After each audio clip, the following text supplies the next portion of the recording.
BNP রাষ্ট্র পরিচালনার দায়িত্ব পেলে বৈষম্য বিরোধী দেশ গঠন করতে চায় মন্তব্য করেছেন বিএনপি ভারপ্রাপ্ত চেয়ারম্যান তারেক রহমান।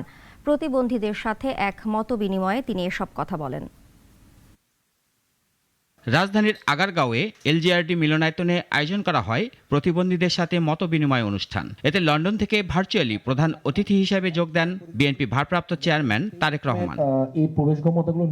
অনুষ্ঠানে প্রতিবন্ধীরা সমাজে টিকে থাকার জন্য কিছু দাবি দেওয়া তুলে ধরেন। বিএনপি রাষ্ট্র পরিচালনায় আসলে তা পূরণের দাবিও জানান তারা। আমরা চাই বিশেষ শিক্ষা পাশাপাশি একীভূত শিক্ষাকে মূল ধরে এটা আগানোর জন্য। প্রতিবন্ধী সদস্য এবং নারী প্রতিবন্ধী সদস্য রাজনৈতিক দলগুলোতে থাকে, তাহলে কিন্তু তাদের রাজনৈতিক ক্ষমতার উন্নয়ন হবে। বিএনপি মহাসচিব মির্জা ফখরুল ইসলাম আলমগীর তার বক্তব্যে বলেন, বিএনপি প্রতিবন্ধীদের সাথে আছে। আমরা আপনাদের যে সমস্ত সমস্যাগুলোর কথা বললেন, আপনাদের সেগুলোকে চিহ্নিত করে ভবিষ্যতে আমরা সুযোগ পেলে অবশ্যই সেগুলো সমাধানের জন্য আমরা আপ্রাণ চেষ্টা করব। এ সময় বিএনপির ভারপ্রাপ্ত চেয়ারম্যান বলেন, বিএনপি রাষ্ট্র পরিচালনার দায়িত্ব পেলে প্রতিবন্ধীদের জন্য সব ধরনের নাগরিক সুবিধার ব্যবস্থা করবে। আমরা এমন একটি বাংলাদেশ গড়তে চাই বা গড়ার পরিকল্পনা করি যেখানে প্রতিটি মানুষ তার সীমাবদ্ধতাকে জয় করে নিজের স্বপ্ন পূরণের সুযোগ পাবেন।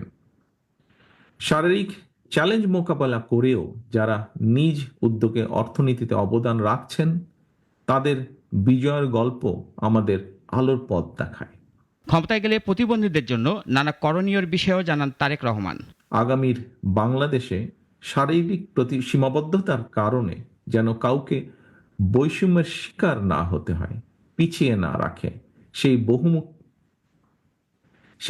বহুমুখী উদ্যোগ নিয়ে জীবন যুদ্ধে বিজয়ের অজস্র প্রেরণাদায়ী গল্প সৃষ্টি করা হবে।